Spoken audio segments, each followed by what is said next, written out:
Well, Rex was on the phone looking for airtime on this before Duffy was even back in his seat.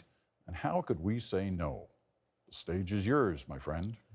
Thanks, Peter. It's Mike Duffy Day on Parliament Hill. If nothing else, his Senate speech is the climax of a long career under the spotlight. For half an hour, it was all his, and he used its beams to hurl allegations and invective with great energy and attack at his one-time patrons, at those in particular, the Prime Minister, that he not so long ago was equally energetic and furious in supporting and recommending to the Canadian electorate.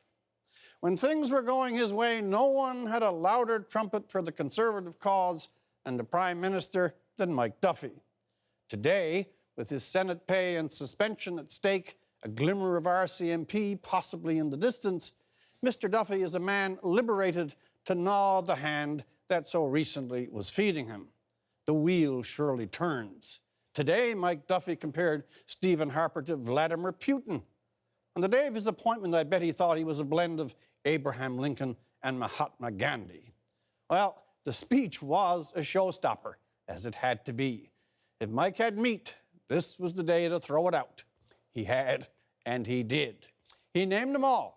Senator Marjorie Le Breton, Advisor Ray Novak, and of course, Stephen Harper himself. Mr. Duffy asserts the Prime Minister's controlling, mean hand and presence in this entire matter. He denies that key element that Nigel Wright acted alone. That's not a cat. That's a tiger among the pigeons. It's interesting in some morbid kind of way how these two, the elevated, Mr. Duffy, and the elevator, Mr. Harper, have mingled their fates. One must go down for the other to stay. Mr. Duffy, for his part, had the keenest lust to be on the velvet benches with the other insiders, and for that, traded a long day in journalism for a plush night in the upper chamber, a chance to join the club.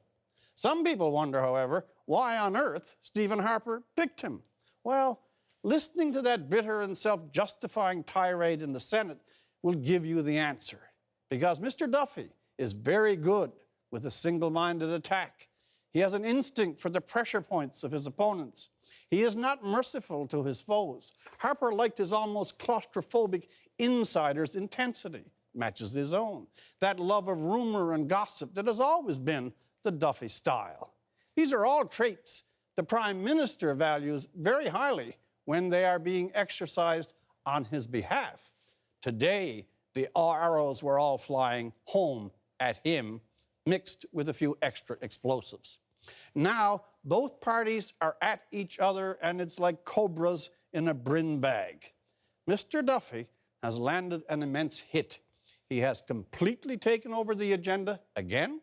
He has implicated the Prime Minister and guaranteed the news mills will grind for weeks and weeks. The Prime Minister will have to haul himself out of his surly cocoon and address the mess that he did so much to create and extend.